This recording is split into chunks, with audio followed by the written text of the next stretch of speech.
Welcome to the Madison Miller Podcast. Today is Monday, May 18th, 2020. Today I'm going to talk about the season finales of American Idol and The Last Dance, the return of NASCAR, KBO from the weekend, the latest with the virus related to the sports world, and I'll do my 2016 top 10 NFL players and games. All right, we'll start the Idol finale. It was a finale like none other, all quarantine style.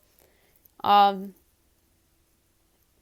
the very beginning of the show, they announced the top 5, which turned out to be Arthur Gunn, Just Sam, Johnny West, Francisco Martin, and Dylan James. I was 4 for 5. I thought that Louis Knight would get in the top 5 instead of Francisco Martin, but that's okay. I thought that last spot was a bit of a toss-up, and that the other 4 I thought were sort of no-brainers. Dylan James sang Change the World by Eric Clapton, and then in round 2, they were supposed to sing a song that they sang earlier in the competition, and he sang The Times Are A-Changin', which was one of his classics from the season. And obviously the first round was songs that motivate you and are like strong type of theme. Francisco Martin went second. He performed Adore You by Harry Styles, and in round 2 he performed Alaska by Maggie Rogers. Just Sam went third. She performed Stronger by Kelly Clarkson, and then she performed The Rise Up by Andra Day. Arthur Gunn went fourth. He did I Don't Wanna Be by Gavin DeGraw. And then second round he did Have You Ever Seen the Rain? And yet another different version. So he sang that song 3 times on the show and 3 entirely different versions. And that's what made Arthur Gunn so unique. Like, he sang different reggae kind of songs that are in reggae styles of songs, and that's what made him so special. And then Johnny West went last. He performed You Can't Keep a Good Man Down with his first performance, and then second round he sang Making Love, which was an original piece that he did earlier in the Hollywood round of the season. And then the second hour was performances by Luke Bryan. He performed his song Margarita. Katy Perry performed her new single Daisies. And then they announced, before they announced the top 2, Just Sam did a performance of the song that she did her audition to, which I thought was really, really neat. So that was really cool that she got to perform that song again with the singer that sings that song, Lauren Daigle, and they performed You Say together, and that was really, really cool.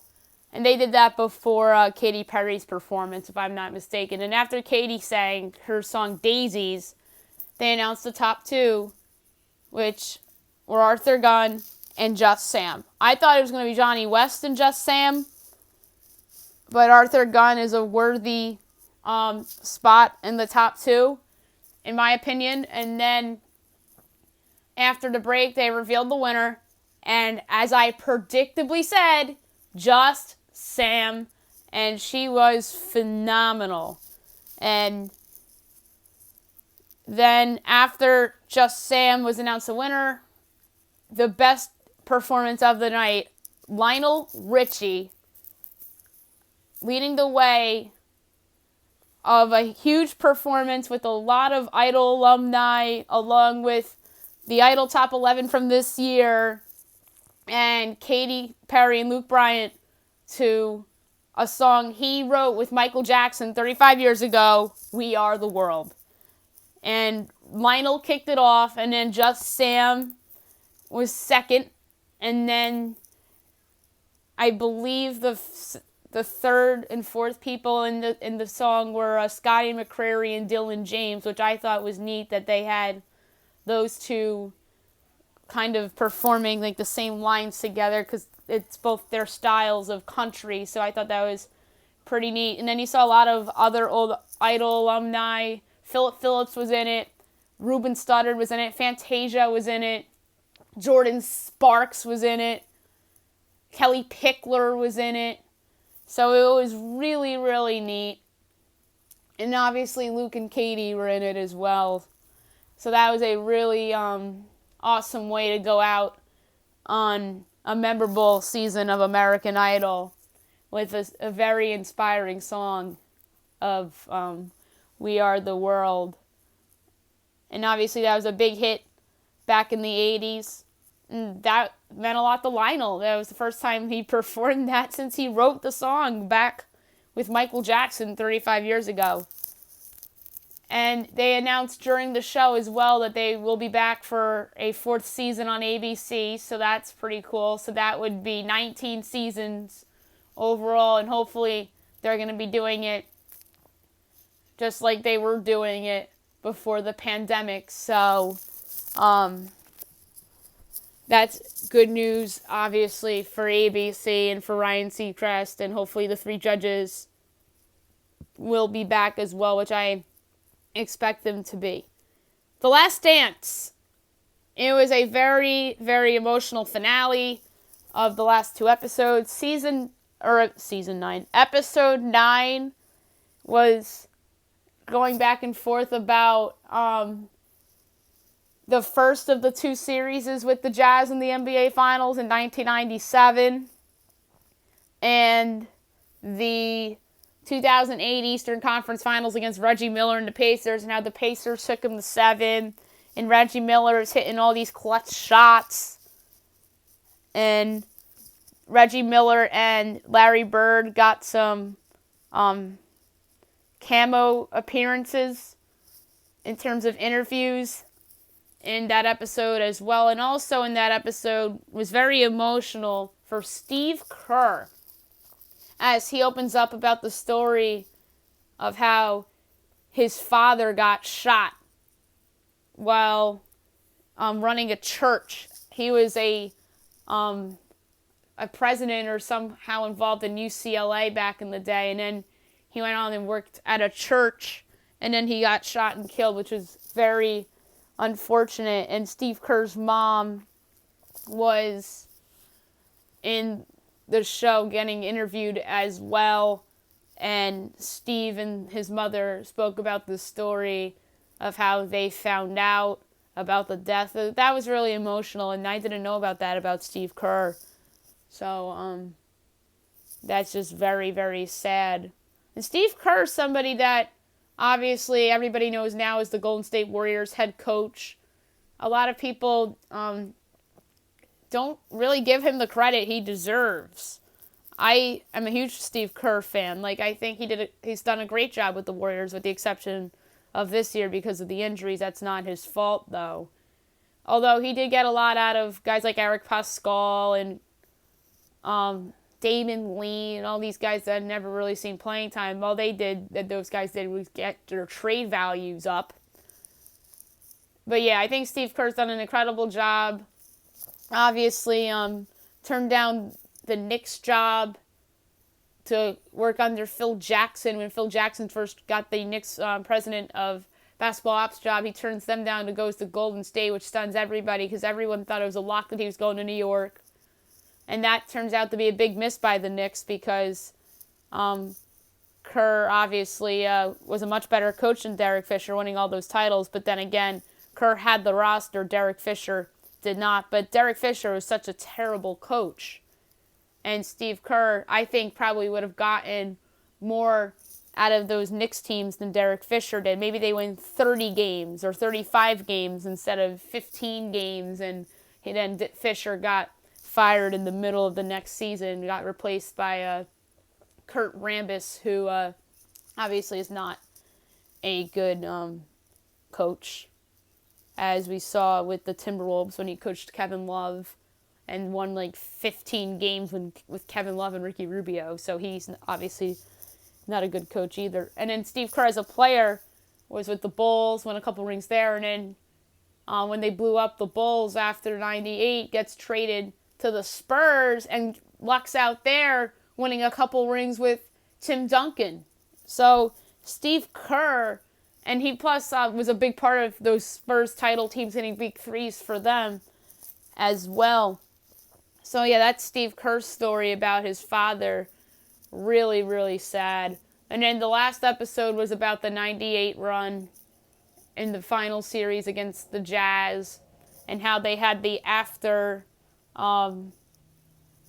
party and the after parade in Chicago, and talking like kind of like admitting in a weird way that there's a chance they're not back to go for 7. And then Jordan admits in the piece that he was really dumbfounded and confused and sad that the Bulls broke up the team. And then Jordan also admitted in the documentary early on that he wouldn't play for anybody other than Phil Jackson. And they knew they were getting rid of Phil Jackson, so they decided to blow up the team and rebuild. And they did that because they saw what happened to the Celtics at the end of the Larry Bird, Kevin McHale era, and how the Celtics were bad for a long time because they kept that team together too long. And then the Celtics wound up learning their lesson from that, obviously, when they broke up the Kevin Garnett, Paul Pierce, Rajon Rondo team in the early 2010s. So, so the Bulls probably saw what happened with the Celtics and obviously broke up the team probably prematurely, although some people argue that it wasn't premature that they did that. But I think it was premature. I don't know if they would have won that 7th championship, but they certainly would have been in play for one, if anything. And then at the end of the Last Dance, all the players talked about a little get-together they had with Phil Jackson and how they wrote notes about the run, and then they shared their notes and then threw them in a fire pit, which I thought was pretty unique as well. NASCAR returned yesterday in Darlington. I forgot to give out a pick on the show, and they don't do qualifying anymore, or they're not for a while at least, and they do the poll and the order of the starting lineup by draw. And my pick for the race, I just forgot to reveal it on Friday, was Brad Keselowski, and he was 7-1 to win the race. It was probably better odds than that before it was announced that he got the pole. And I don't like picking a winner for the race and then they get the pole, because the pole winners really don't win the race that often. I mean, Keselowski did have a good race, and he did lead a lot of the first stage of the race. And then, of all people, Jimmy Johnson was in the lead at the end of the first stage in his final season. And then he wrecked in the beginning of the second stage of the race. And then the winner of the race wound up being Kevin Harvick, who I believe was like plus 650 or 6-1 to win the race. So he had pretty good odds. Him and Denny Hamlin and Kyle Busch were among the favorites. So Kevin Harvick came in first. Alec Bowman came in second. I thought he had a good race. Kurt Busch came in third. Chase Elliott fourth. Denny Hamlin fifth. Martin Truex Jr., after a slow start, bounces back and comes in sixth. A rookie driver by the name of Tyler Reddick, who my buddy Jeff Maglichetti picked as a dark horse to possibly win the race, came in seventh. Eric Jones, who won Darlington last year, came in 8th. He was 18-1 to win the race, by the way. 9th place was John Hunter Nemechek, who is the son of former NASCAR driver Joe Nemechek. 10th place, Matt Kenseth. This was Matt Kenseth's first NASCAR race since 2018. He was chosen to replace Kyle Larson, as Kyle Larson is obviously suspended for the rest of the season and got fired by his team because of the racial slur he used during iRacing that we talked about on the show about a month ago. So Matt Kenseth was replacing him, and he came in 10th. So that's really good for somebody that hasn't been in a NASCAR race since 2018 and is 48 years old. So that's cool to see from Matt Kenseth.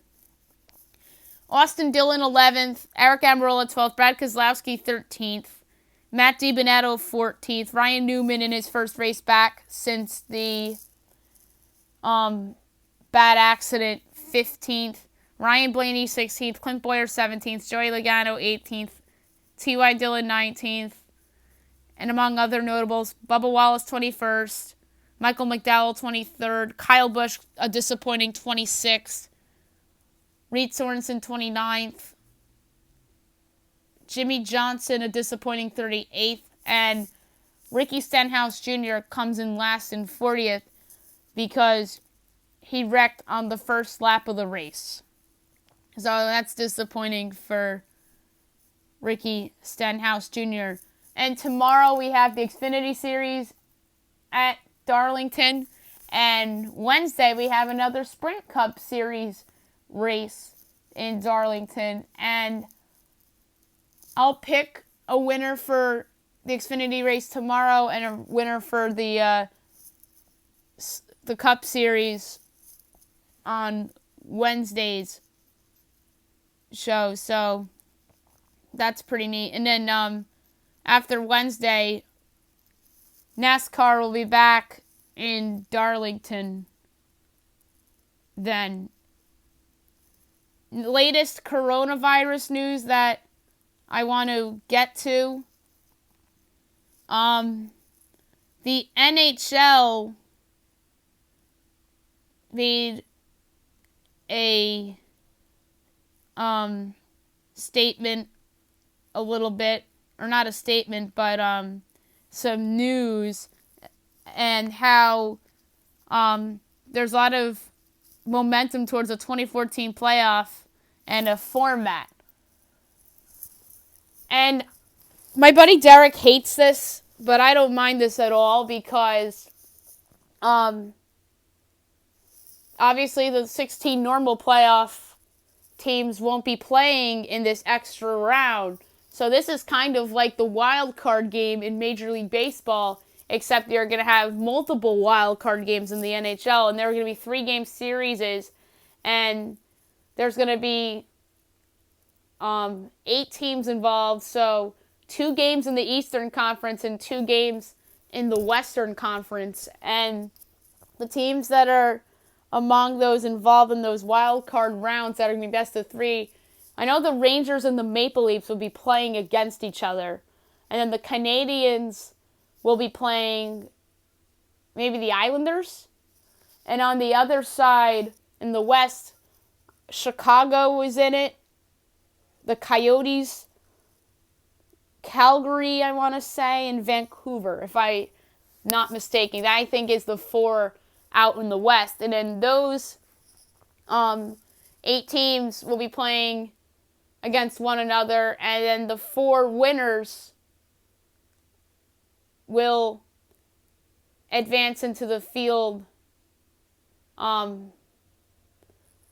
against one another, like it'd be the 2 East teams against the 2 West teams, and then that winner, the winner of like the wild card series, would go into the Stanley Cup playoffs. I think that's how it would play out, and I wouldn't mind that format at all. And like I said, the regular season likely won't resume, and then the draft, I don't know if the draft is a real thing for early June. I think that would be a little premature, because if they were planning on having it in early June, they would have said something by now. If I'm the NHL, I do the draft after your playoffs are over. Wait till the end of August or in September even, and do it around the same time as the NBA. Like I said, the ideal scenario for these two sports. Start like maybe July, let's say this, like the random day, the 6th, the Monday. Leave Major League Baseball for July 4th. Let's say the NBA and the NHL come back July 6th. The NHL won't resume their regular season. The NBA will. And I feel like that's only going to be for a couple games for the NBA just to determine those last couple playoff spots. And I think that the NHL and the NBA, there'll be a lot of back-to-backs, especially in the NBA, maybe even in the postseason too. But I do think in the NHL for like those wild card sort of series that the back-to-backs could be a thing. And then have the first round for the NBA be from, let's say the regular season do from up until July 6th through the 17th with a couple back-to-backs and stuff. So they can get the 70 regular season games. The playoffs would be the 20th through maybe the August 24th. So about a month. And then, like I said, a lot of back-to-backs and stuff. And, like I said, they're going to be quarantined in Vegas or in Florida or in both. My favorite suggestion is have the East in Florida and the West in Vegas. And then for the NBA Finals, just go back and forth a little bit between the two cities. But I don't know if that will happen. I like Disney World better for the NBA than Vegas. And obviously the NBA does like Vegas a lot for a possible quarantine finish the season. And the NHL is using 8 or 9 different sites for theirs. And they have Vegas in consideration in case the NBA goes to Disney World. And then let's say August 24th is when the NBA and NHL seasons end. And then the NBA can have their draft on the 27th. And the NHL could have their draft on the 28th and the 29th. So that would be like the ideal scenario there. Now I want to talk about the KBO from the weekend. I'm going to go through the results and look ahead to the games tomorrow. So on Saturday, LG over Kiwoom, 3-1. Lotte over Hanwha, 5-1. Kia over Doosan, 13-4. NC over SK, 2-1. KT over Samsung, 10-4. And LG over Kaiwoom, 5-3.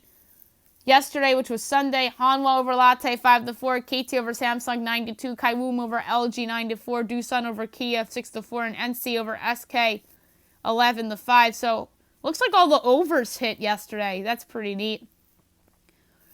And then the games for tomorrow, a lot of change in terms of the matchups. NC Doosan, Lotte Kia, SK Kaiwoom, Hanwha KT, and LG Samsung. The standings as of right now, NC is 10-1. That's incredible. Doosan, Lotte, and LG are 7-4. Kaiwoom 7-5. Hanwha, Kia, and KT. Or no, not KT, just Hanwha and Kia are 5-7, KT 4-7, Samsung 4-8, and SK is a disastrous. Now I'm going to do my NFL top 10 players of 2016. This was an interesting season. A lot of the Blue Bloods were good that year, like the Giants and the Raiders. The Cowboys were obviously good. The Steelers were obviously good. The Packers were good. The Patriots were good. So that was actually a really fun season, and the ratings were very good that year as well. Although some of the Blue Bloods traditional Blue Bloods were down. Like San Francisco was in their down period at the time. A couple other the traditional popular teams were down that year as well. But some honorable mentions: DeAndre Hopkins, Ben Roethlisberger, Dak Prescott, Derek Carr, and Von Miller. And now here are my 2016 top 10 NFL players. 10, Julio Jones. Helped the Falcons that season get the 2 seed in the AFC. 9th, Antonio Brown, Pittsburgh Steelers, was on the 3 seed in the AFC, and the Steelers wound up going to the AFC title game that year. 8, Aaron Donald, the Rams. The Rams weren't good yet, but Aaron Donald was a monster, and he won the Defensive Player of the Year that season. 7, Odell Beckham Jr., New York Giants. Pretty much single-handedly carried that offense that season. Eli Manning was showing signs that he wasn't the same quarterback anymore. Odell just made Eli's stats actually look respectable that season. And he helped them win the division that year with a bunch of big plays. 6, Ezekiel Elliott, Dallas Cowboys, was the rookie, or if he didn't win the Rookie of the Year, he was certainly one of the best rookies in the league. Really helped the Cowboys go from worst to first in that season. 5, J.J. Watt, Houston Texans, was really dominant that year, helping the Texans win that division. They got lucky that they won that playoff game because Derek Carr was injured. 4th, Khalil Mack. He was on the Raiders at the time, so the Oakland Raiders helped the Raiders make the postseason that year. Was an absolute monster and was the leader of that defense. 3rd, Tom Brady, New England Patriots. Patriots obviously were the 1 seed and wound up winning the Super Bowl that year. 2, Aaron Rodgers, Green Bay Packers. Aaron Rodgers had a Tom Brady on this list because in the calendar year 2016, Aaron Rodgers really kept the Packers competitive in the playoff game against the Cardinals, which we'll get to in the next segment. And then obviously, after a slow start to that season in 2016, the Packers turned it around, won the NFC North, beat the Giants, beat the Cowboys, but then lost to the Falcons in the NFC title game. And number 1, Matt Ryan, Atlanta Falcons, was the MVP of the season in 2016, was his best year of his career. I still feel that Matt Ryan is underappreciated in the NFL because too many people blame him for that Super Bowl loss against the Patriots in which the Falcons blew a 28-3 lead in. But Matt Ryan was the best player in the NFL in the 2016 NFL season, and it was proven that he won the MVP that year, and he's deserving of my top NFL player of 2016 spot. And now my 2016 top 10 games of the NFL. Honorable mentions: Chiefs-Broncos Week 12. A big win for the Chiefs to help them win the division that year. Falcons-Raiders Week 2, a shootout win for Matt Ryan and the Falcons against a Raider team that was a wild card. Raiders-Bucks Week 8. Raiders won a wild one in overtime, 30-24. Chargers-Falcons Week 7. The Chargers get a upset win over Matt Ryan and the Falcons. And now my top 10 games in the NFL in the calendar year 2016. 10th place, Cowboys-Giants Week 14.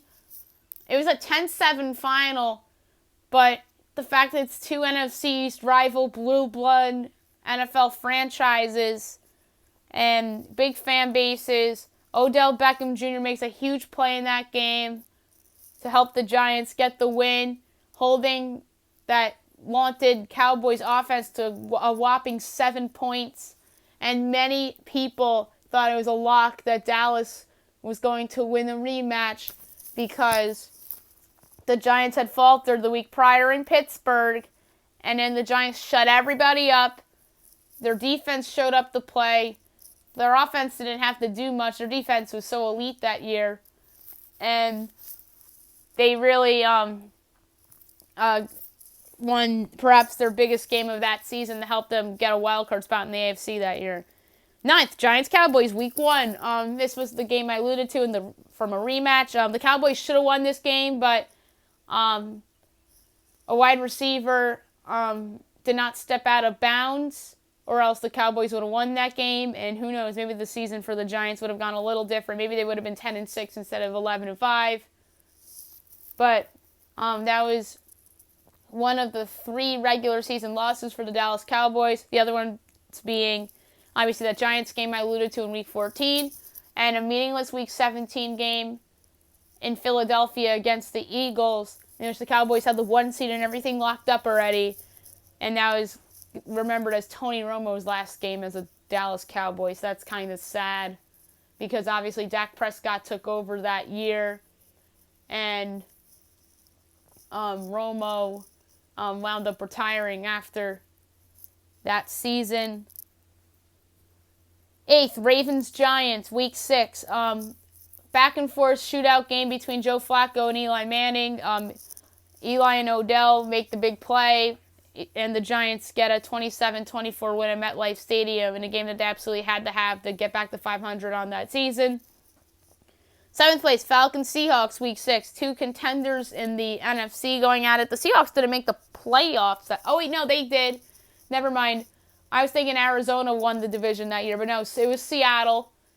Seattle wound up winning the division that year, and Falcons-Seahawks wound up being a playoff game that season as well in Atlanta, in which the Falcons came away with the win against Russell Wilson in Seattle. But a good regular season matchup between those two teams in Week 6 that year, which turned out to be a preview of the divisional playoffs, so that's interesting. 6th place, Patriots-Broncos, AFC title game in 2016. It was the 2015-16 postseason, but the game was played in 2016. Great game.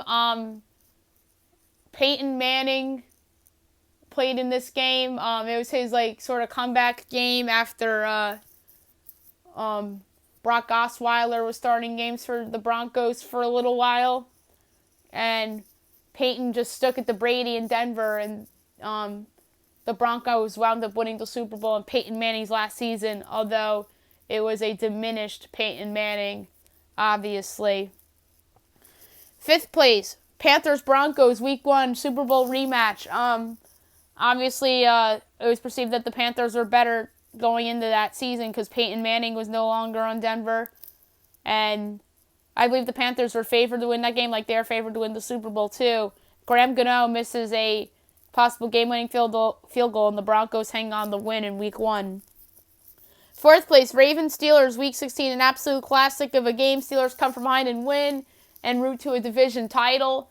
If I'm not mistaken, I don't think the Ravens made the playoffs that year. The 2 wildcard teams in the AFC that year were Oakland and Miami. So the Ravens missed out on the tiebreaker, and that was obviously a bad loss for the Ravens. And it looked like they were going to win that game. And Ben Roethlisberger and the Steelers came back and won that game. And if I'm not mistaken, that was on Christmas Day. 3rd place, Raiders-Saints, Week 1. This will be remembered as the game where the Raiders went for 2, being down 1 instead of going for the tie for overtime. And obviously, the Raiders went for 2 and got it, and they came away with a Week 1 win at New Orleans. 2nd place, Cowboys-Steelers, Week 10. This was an absolute classic. This was the best regular season game of that season. Back and forth. I've alluded to this game a lot on the podcast recently. Obviously, Big Ben to Antonio Brown trick play. Steelers take the lead. Then Ezekiel Elliott with the monster run puts the Cowboys back on top. And then, like I said, the Cowboys wound up winning the division that year. And that was a big win for Dallas at the time. And number 1 game of the calendar year 2016, Packers-Cardinals, NFC Division Round, the 2015-16 playoffs. This game was obviously played in the calendar year 2016. So this game is eligible for the countdown. And this game will be remembered as an all-time classic as Aaron Rodgers throws a Hail Mary to keep the Packers alive in the game. And they tie it, they go to overtime, and then Carson Palmer and the Cardinals wound up coming away victorious. And then they wound up losing to Carolina in the next round. So that was obviously a very memorable game, led by that Hail Mary by Aaron Rodgers, which nobody talks about because the Packers lost that game. All right, so that's it for the show today. Tomorrow, I'll be back late with the latest virus news around the world of sports and pop culture. We will recap the KBO games, look ahead to the latest games. I'll give out a pick for the Xfinity race tomorrow night. I'll be doing my top 10 MLB players and games of the calendar year 2016. So that should be fun. So I hope you guys have a great day, everyone.